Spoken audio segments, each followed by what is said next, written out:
Hello and welcome to Niaga Spotlight with me, Tamina Kausji. Niaga Spotlight goes through the week in business and future affairs, market watch, industries, analysis and insights. We've got you covered right here on Niaga Spotlight. Now this week on future affairs, it's a Malaysia Day focus on Sarawak's socio-economic development. Now Sarawak achieved a commendable overall GDP of 72,411 ringgit per capita in just 2023.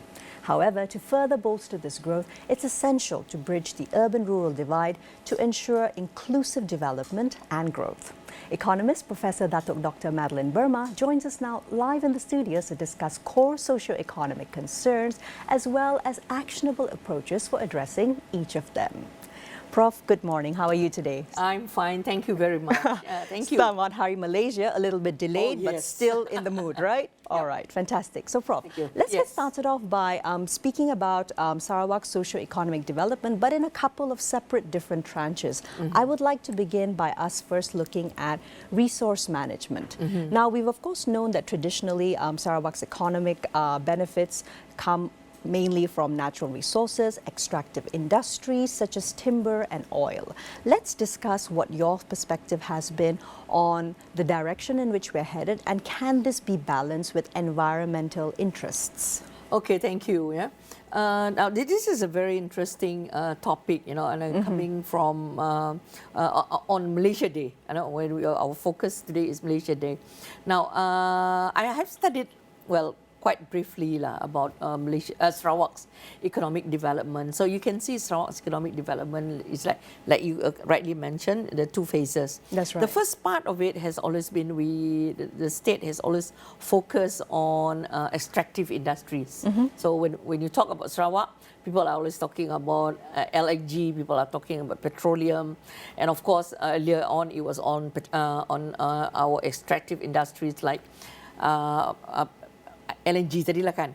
So now, especially under the current premier, we see a slight shift, or rather a big shift, not slight. I would exactly, consider. because now we're talking about much bigger concepts such as the green economy, hydrogen economy, right, digital economy and things like that. So it's not really a small shift. In fact, Sarawak has really shifted away from that first phase to this.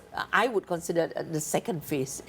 But some people say there is a third phase or fourth phase. But to me, that is a major transformation in the state's economy. So it is something that I mean, you mentioned the amount of the GDP, the Sarawak per capita and things like that.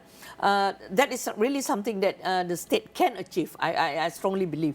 Given the shift in the economic, and when we see the economic transformation, Sarawak is capable of achieving that economic growth. Yeah. Exactly. And I think another issue to bring up when it comes to resource management as well, the rights of Indigenous communities. Now, you also, of course, are frequently in Sarawak, both for field trips as well as for executing projects. What are some of the main issues and challenges that you've noticed for the Indigenous communities which are living quite near to extractive industries, such as even it could be timber, oil, etc.? Now, this has been a long-standing issue in Sarawak, and I think the state government is fully aware of what is happening, and efforts have been made, to address some of this issue. Of course, the issue of rural-urban divide. I mean, and I always mention in Sarawak, it's not just rural and urban. We have cities, we have urban areas, we have rural areas, and we have interior. So that is even more difficult now. When it comes to the indigenous communities, in the past, there were a lot of criticism against state policies in terms of our development policies are seen to be non-sustainable, so it has affected the indigenous communities, their rights and things like that. But I think with the new economy, when you talk about the hydrogen economy, you talk about the green economy, these are taking into account these issues, So now I think the state is fully committed to ensure that the economic development is, it will benefit not only the people in the urban areas or the cities, but also evenly distributed and to be so that people in the state, nobody's left behind. Exactly. So we will go into much deeper detail on that, but in a while, however, let's move on into looking at economic diversification. Right. So we have discussed the fact that Sarawak's economy has, of course, been traditionally pretty dependent, even up to 70% of it on extractive industries. So what strategies, in your opinion, should Sarawak be implementing to diversify its economy beyond resource extraction? Right. And how can these strategies actually be tailored, looking at the fact that we do have a little bit of leeway time, right? Right, okay. Sarawak is very fortunate in that sense, okay? Number one, because of its, well, I can consider it political stability. So we have not been relatively like our friends in Peninsular Malaysia. You have been like, whoa, I know, siapa lah I nak undi ni, you know, and that kind of thing. In Sarawak, in that sense, political stability is one of the key factors. And number two, the policies are in place. So given all these things, so Sarawak has as you have mentioned just now, Sarawak is capable of, like they have enough or sufficient leeway to make adjustment, the kind of policies that, so as we have discussed a bit earlier just now, that it is shifting, the new trajectory is going into what we call, you know, the weightless economy, you know, the hydrogen economy, the blue economy, the green economy. So now if we go to the state, people are talking about hydrogen like as if, you know, it's just anything. Now, of course, some of them think that it's a hydrogen bomb. You know, when the premier first announced it, they say, oh, we are going too far ahead, you know, we need to slow down. But then this is really the new thing. This is really the new economy. We call it the new economy. So both the blue and the green economy is really the economy. So now Sarawak is talking about exporting hydrogen. That's you know, right. this is something really like, wow, you know, I mean, I cannot imagine Sarawak doing that. True. We are so now, used let's to bring LNG. it back into, again, support for perhaps pre-existing small and medium enterprises or the SMEs. Have you seen any proactive movement happening in this sector, because they also form the backbone of the business community? Now, okay, from my recent trip, which I just came back from Sarawak, I don't really see that yet. But maybe because of the nature of the industry. Because both the hydrogen and the green and the blue economy, as well, it's still at an R&D stage to a large part. Fair enough. So the trickle down has not yet occurred. It has yet to occur. But if you look at, there were efforts like I remember seeing some new small companies coming up.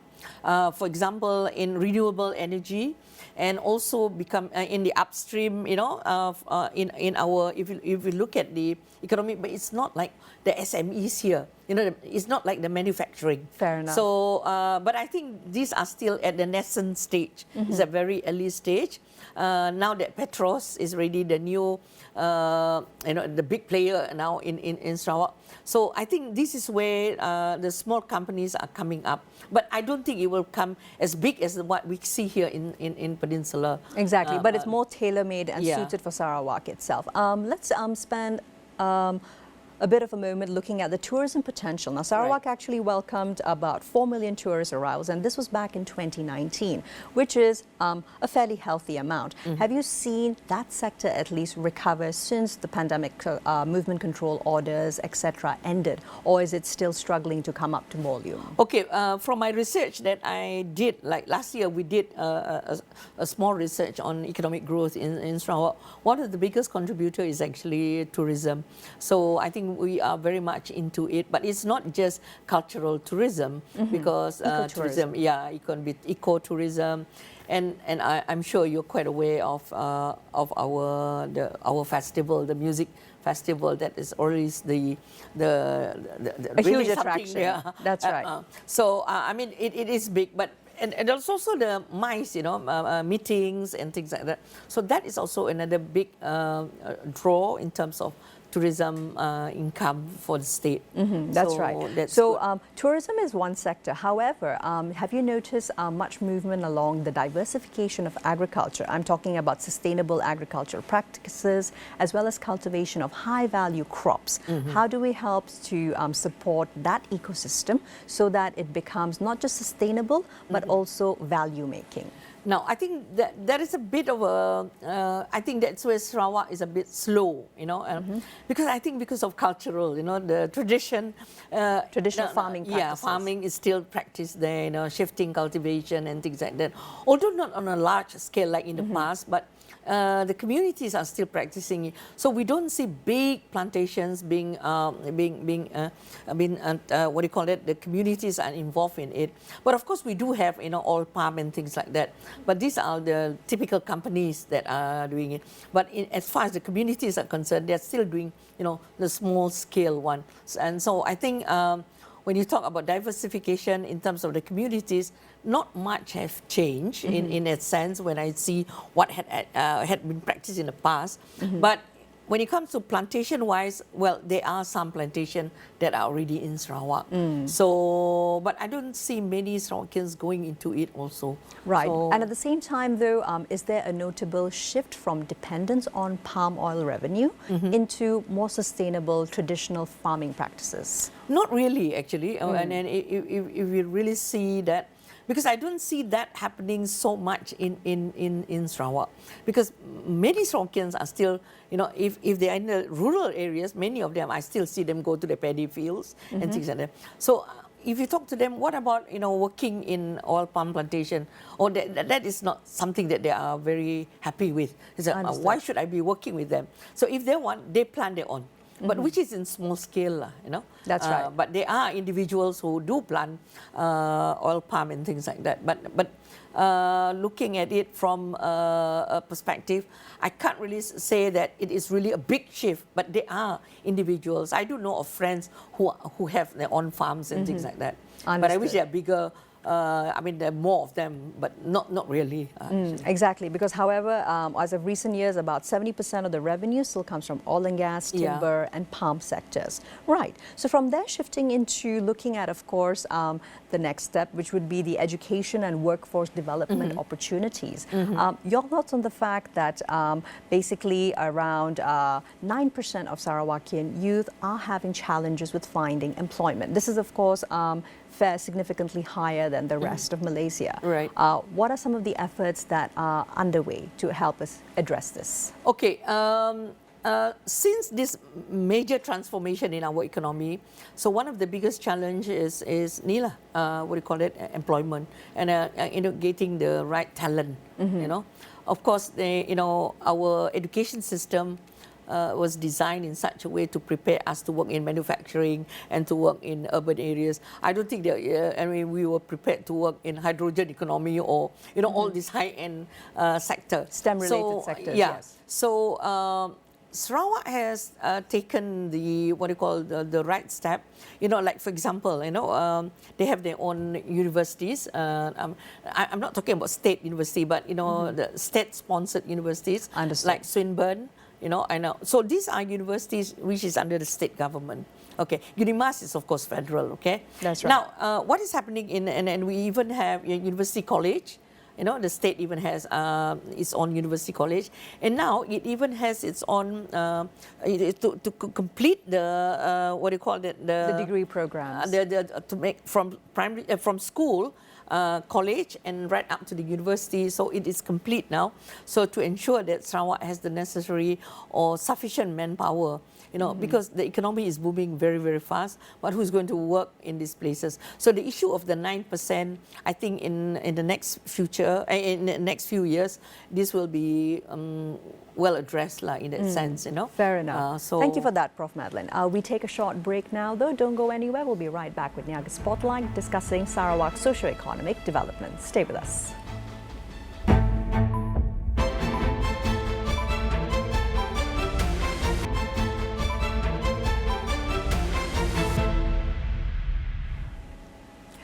Welcome back to Niaga Spotlight, still with me, Tamina Kausji. And today, of course, we are covering, in conjunction with Malaysia Day, Sarawak's socioeconomic development with Prof. Datuk Dr Madeline Berma, live in the studios with us. Prof, now let's move into, of course, one of your pet topics, infrastructure development. Now, looking at the geographical challenges which Sarawak faces, what innovative approaches are you seeing and you hope to see taken to improve transportation, especially when it comes to the fact that this forms the nexus of whether whether people have access to economic opportunities? Right. The issue of transportation, mobility and things like that. So we have vertical mobility, we have horizontal mobility. Now we're talking about horizontal mobility, how people move from one place to another. Okay, I must thank the government for our, Pen Borneo, of course. That is really the big issue, the big project in Sarawak and Sabah, right? But if you look at Sarawak, it's such a vast state, right? And I've always argued that actually we need more, not only just one big Pen Borneo. One big but line going through. We need feeder roads, and then we need Jalan Pesisir, they call it, and coastal roads, because many of our communities are located along coastal areas. So not only roads, but also bridges. If you look at our communication, it's normally by ferries. We still travel by ferry. So you have to wait hours and hours, for the ferry to arrive. So during festive season, that is really challenging. But I think now a lot of we have new bridges. So I think the state government is investing a lot also in terms of building up all this, you call it basic infrastructure in the states. Not only roads, but also, like I said, bridges and water supply and things like that, wire, I mean, all the basic necessities that is needed for rural development. But it's a big challenge. At the same time, however, state government is also aiming to improve the 4G coverage of Sarawak, which is roughly at about 66% or so. This was early in the year. And the goal is actually to elevate it to almost 94% by the end of this year. This is part of course, an ambitious drive to grow the digital economy. Right. What kind of real-life dependencies and interaction have you seen on the digital connections as well as with the economic access that especially interior communities are having? Right. I just came back from Sarawak, as I told you. So I was in the pasar, and I see people, paying, using QR codes. Yeah. And I said, oh my goodness, I mean, I cannot imagine this happening. But of course, if you are in KL or you are in... It's very normalized. It is very normal. But I'm going to a pasar, and then I said, wow, I mean, that is real life to me. But of course, I've not been to the interior. But what this shows is that, of course, we have the Sarawak Pay. So, we have our own Sarawak Pay. So people are talking about Sarawak Pay and people say, oh, wow. I said, it is really getting into the community are really like, they know what is happening there. And then they talk about it. So I think that is very important. Although maybe e-commerce is still not as big as what is happening here in the urban areas or like in Kuching or whatever, because I'm talking about rural. But basically, it is there. So meaning to say the digital divide, I think we are slowly, catching up, indeed. In a way, the rural areas are covered in that sense, like you have rightly mentioned.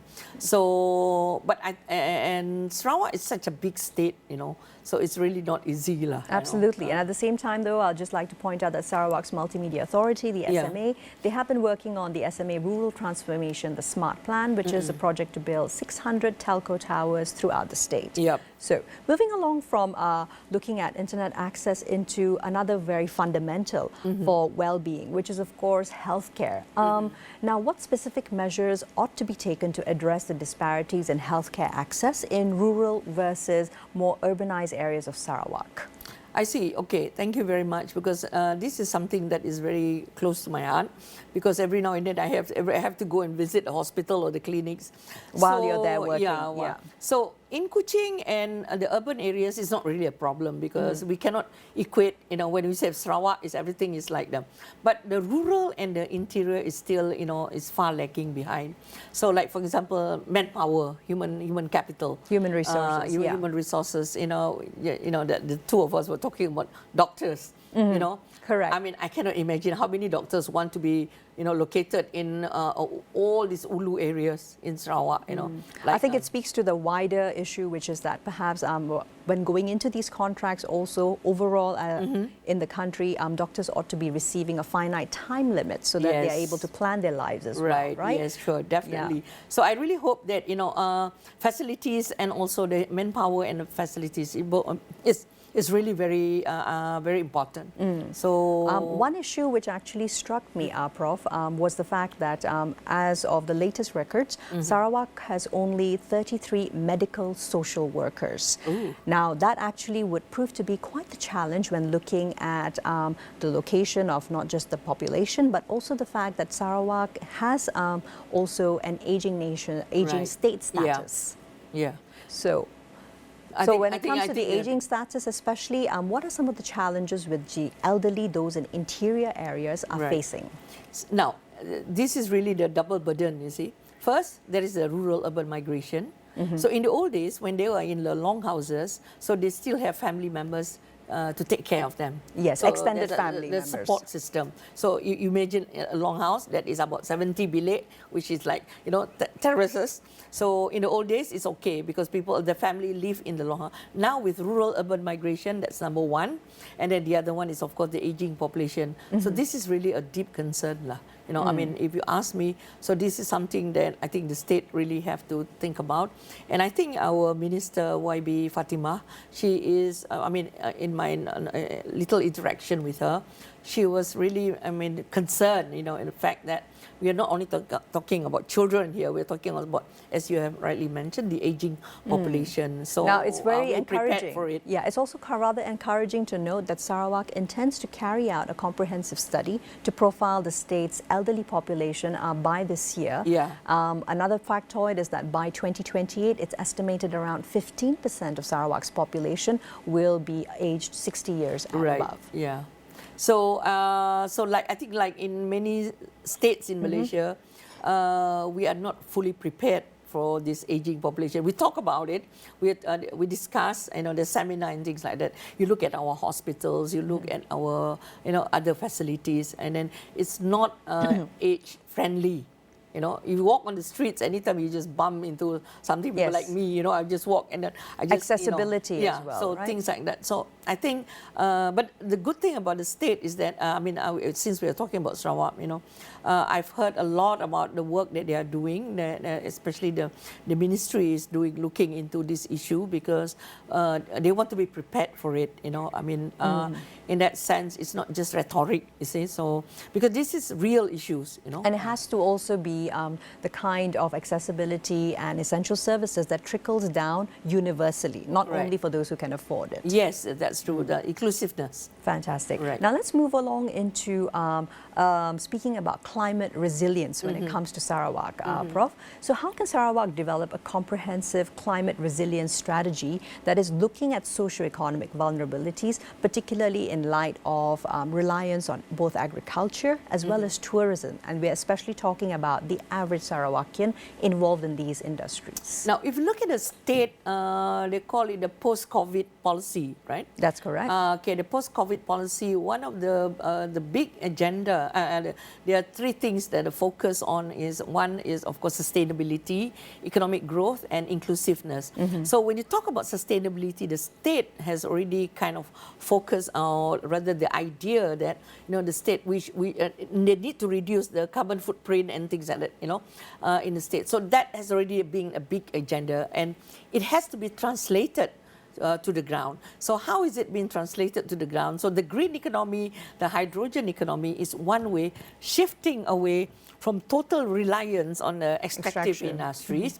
And the community now realize that, you know, they can no longer think that the forest is still something that they can just for them, for, you know, in the old days for us, the forest is, you know, our supermarket.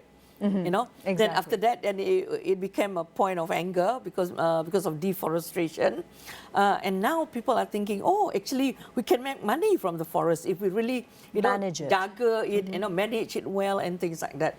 And not only the forest, I'm talking also about the rivers and things like that. So this shift in thinking is also evidence. You know, it's very important. It's not only just about climate change. It's about, you know, sustainable development. Exactly. The green economy is very, very important. In the middle of that. Yeah. And I think that another interesting arena is how Sarawak is approaching flood management. Prof. Okay. Tell us a little bit about that before we close out. All right. You know, Sarawak, like many states currently now, we are having a big flood. Of course, we have our own committee, you know, at the local level.